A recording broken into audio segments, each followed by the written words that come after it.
जय श्री राधा कृष्ण। कार्तिक मास महात्म अध्याय 6। कार्तिक महीने में गंगा नदी संगम या किसी भी धर्म स्थल पर स्नान, दान और पूजा पाठ से जन्मों के पाप मिट जाते हैं। इस मास में किए गए किसी भी कर्म का फल हमें कई गुना होकर मिलता है।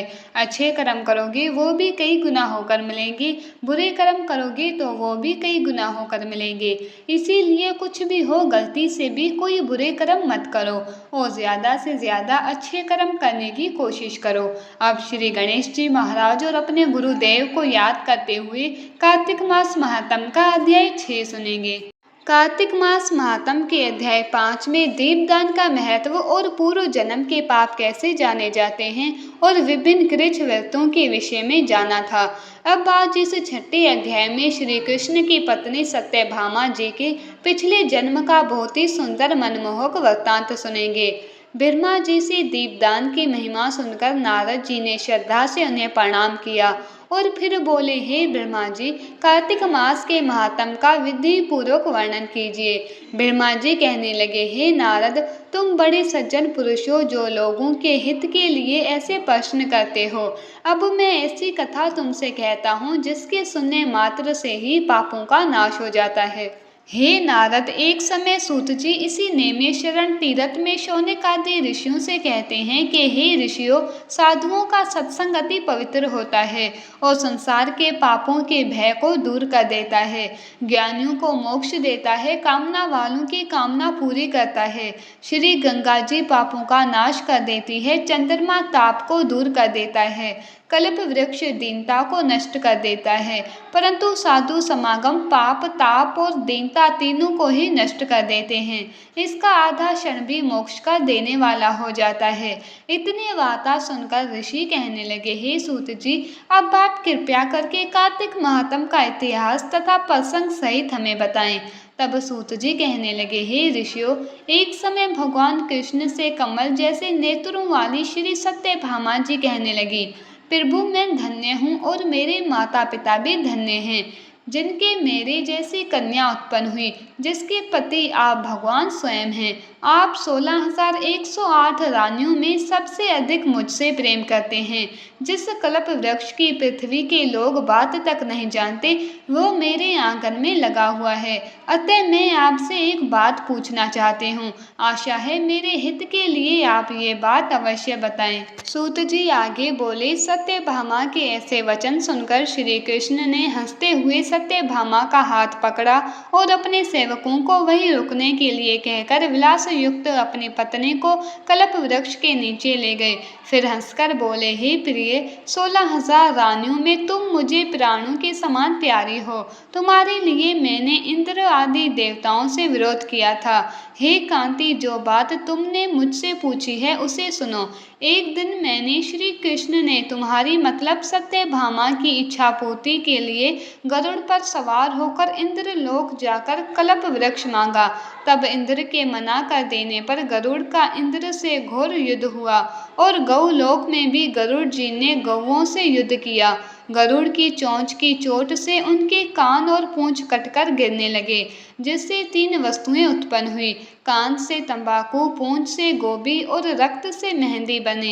इन तीनों का प्रयोग करने वाले को मोक्ष नहीं मिलता। तब गौओं ने भी क्रोधित होकर गरुड़ पर वार किया, जिससे उनके 3 पंख टूट के गिर गए। इनके पहले पंख से नीलकंठ, दूसरे से मोर और तीसरे से चकवा चकवी उत्पन्न हुए।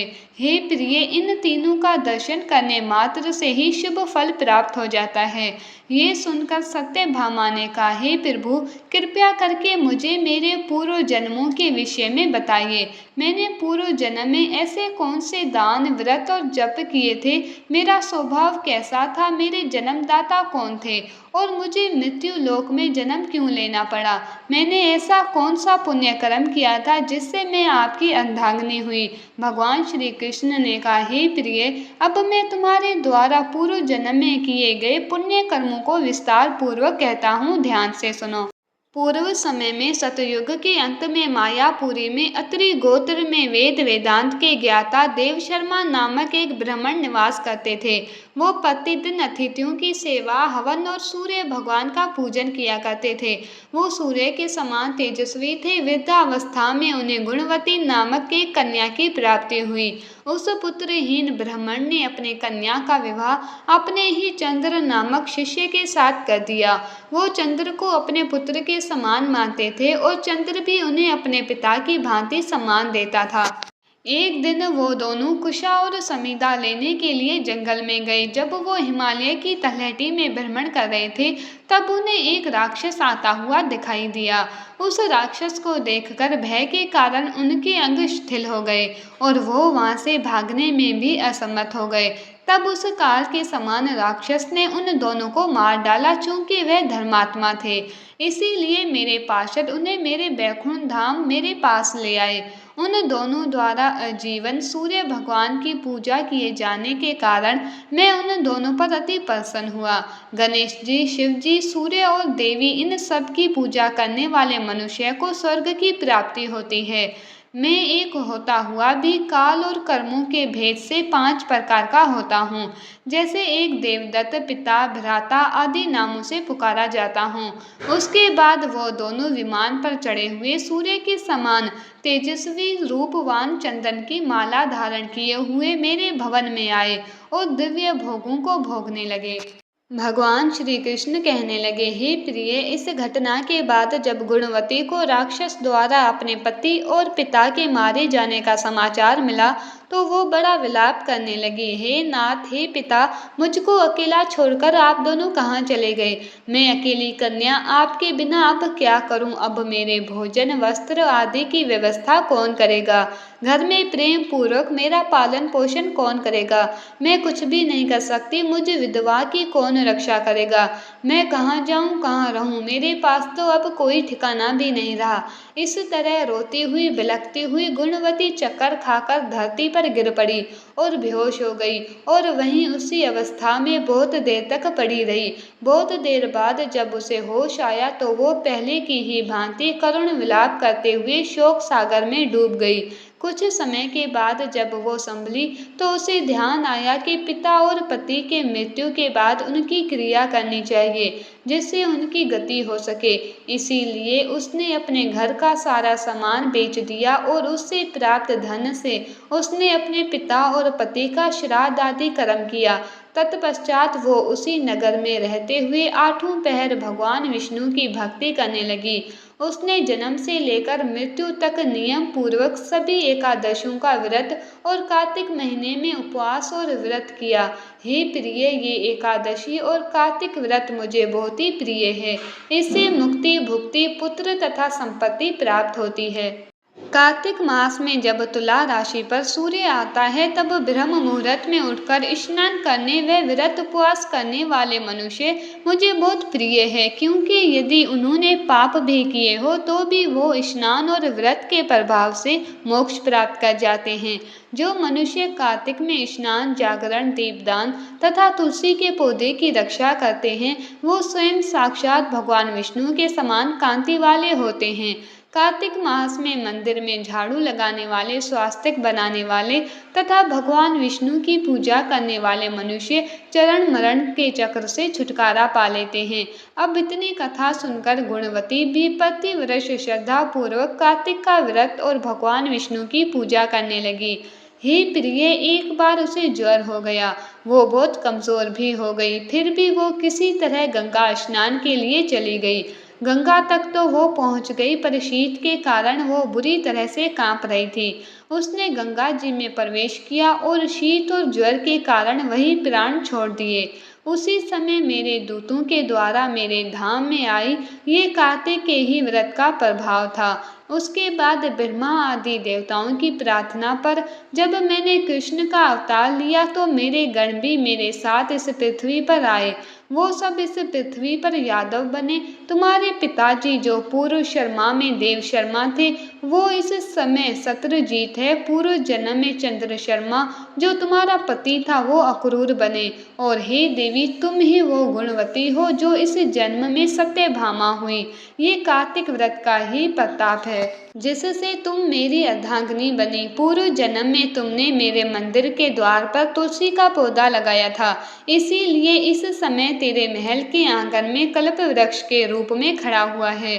तुमने उस जन्म में जो दीप दान किया था उसी कारण तुम्हारी देह इतनी सुंदर है, तुम्हारे शरीर में शोभा है और तुम्हारे घर में साक्षात लक्ष्मी निवास करती है, क्योंकि तुमने पूर्व जन्म में अपने सभी व्रतों का फल पति स्वरूप विष्णु को अर्पण कर दिया था।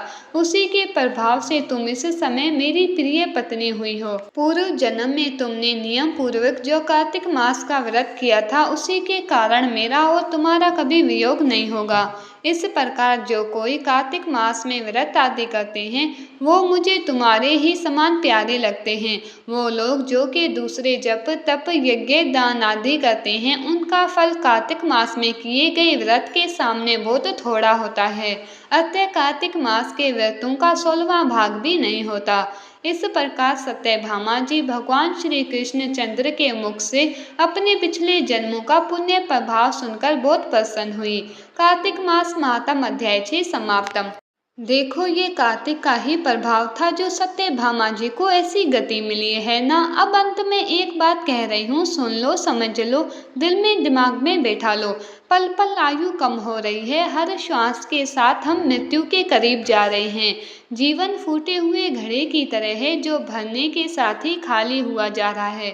जिस वक्त हमारा जन्म होता है उसी वक्त मृत्यु की तरफ हमारी यात्रा आरंभ हो जाती है। श्री कृष्ण की कृपा से अभी भी समय है, आपके पुण्य प्रताप बहुत ज्यादा है, तभी आप ये पावन कार्तिक महात्म सुन पा रहे हो। अब करना क्या है, ज्यादा से ज्यादा शुभ कर्म करके ये मानव जीवन सफल बना लो।